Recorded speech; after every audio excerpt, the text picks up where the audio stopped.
as the sun begins to rise,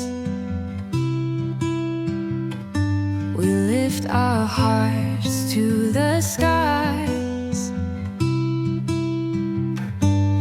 Jesus, you're our guide and light. Fill our day with love so bright. Morning devotion, we come in. Praise God. Hallelujah. കർത്താവ് നിങ്ങളെ ധാരാളമായി അനുഗ്രഹിക്കട്ടെ. ദൈവവചനത്തിൽ ഇങ്ങനെ പറയുന്നു, നമുക്കുള്ള മഹാപുരോഹിതൻ നമ്മുടെ ബലഹീനതകളിൽ സഹതാപം കാണിപ്പാൻ കഴിയാത്തവനാണ്. പാപമൊഴികെ സർവത്തിലും നമുക്ക് തുല്യമായി പരീക്ഷിക്കപ്പെട്ടവനത്രേ നമുക്കുള്ളത്. അതായത് പഴയ ഉടമ്പടിയുടെ കാലഘട്ടത്തിൽ ആളുകൾ പാപം ചെയ്തു കഴിഞ്ഞാൽ അവരോരോരുത്തരും അവരുടെ പാപത്തിന് പരിഹാരമായിട്ട് അവരുടെ ചിലവിൽ അവർ യാഗമർപ്പിക്കും, പാപം പരിഹരിക്കപ്പെടണമെങ്കിൽ.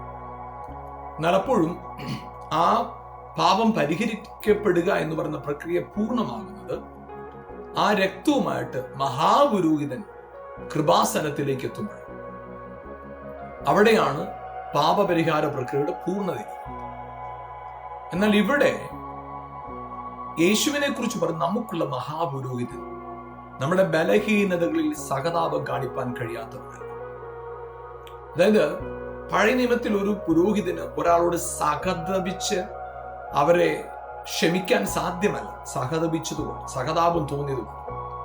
എന്ത് സഹതാപം തോന്നിയാലും നിശ്ചയമായിട്ടും അവരെ യാഗമർപ്പിക്കണം, ആ രക്തം കൃപാസനത്തിലേക്ക് കൊണ്ടെത്തിക്കണം. എന്നാൽ പ്രിയപ്പെട്ടവരെ, നമുക്കുള്ള മഹാപുരോഹിതൻ നമ്മുടെ ബലഹീനതകളിൽ സഹതാപം കാണിപ്പാൻ തക്കവണ്ണം അവൻ സകലത്തിലും നമുക്ക് തുല്യമായി പരീക്ഷിക്കപ്പെട്ടവൻ. അവൻ തന്റെ രക്തത്താൽ കൃപാസനത്തിലേക്ക് ചെന്ന് ഹല്ലേലൂയ നമ്മളെ നീതീകരിച്ച് നമ്മളെ മക്കളാക്കി പിതാവിനോടുള്ള ദൈവത്തോടുള്ള ആത്മീക ബന്ധത്തിൽ നമ്മളെ ചുവടുറപ്പിച്ചവനായി തീരും. ഇന്ന് പ്രിയപ്പെട്ടവരെ, ഹല്ലേലൂയ, നിങ്ങളുടെ ജീവിതത്തില് ഏതെങ്കിലും മേഖലകളിൽ കുറ്റബോധവും നിരാശയും നിങ്ങളുടെ ഉള്ളിലുണ്ടെങ്കിൽ ഞാൻ പറയട്ടെ, നിങ്ങൾക്ക് വേണ്ടി ഒരു മഹാപുരോഹിതൻ പിതാവിന്റെ അടുക്കലുണ്ട്, കൃപാസനത്തിലുണ്ട്. അതുകൊണ്ട് ധൈര്യത്തോടെ കൃപാസനത്തിലേക്ക് അടുത്ത് ചെല്ലാം. എന്താണ് ഉറപ്പെന്നറിയാമോ? അവൻ എനിക്ക് തുല്യമായി സകലത്തിനും പരീക്ഷിക്കപ്പെട്ടവനാ, എന്നെ സ്നേഹിക്കുന്നവനാ, എന്നെ കരുതുന്നവനാ. ഞാൻ നശിച്ചു പോകുന്നതല്ല അവന്റെ പദ്ധതിയിലുള്ളത്. എന്റെ നന്മയും എന്റെ ഉയർച്ചയും എന്റെ ശ്രേഷ്ഠതയും അവന്റെ പദ്ധതിയിലുള്ളത് കൊണ്ട് ഞാൻ അനുഗ്രഹിക്കപ്പെടും. എനിക്കുള്ള മഹാപുരോഹിതൻ എനിക്ക് വേണ്ടി എല്ലാം ചെയ്തു തീർത്തവനാ, യാഗമർപ്പിച്ചവനാ, എനിക്ക് വേണ്ടി പക്ഷപാതം ചെയ്യുന്നവനാ, എന്നെ മനസ്സിലാക്കുന്നവനാ. ബോധ്യത്തോടെ ഇന്ന് പകൽ വാഴാം.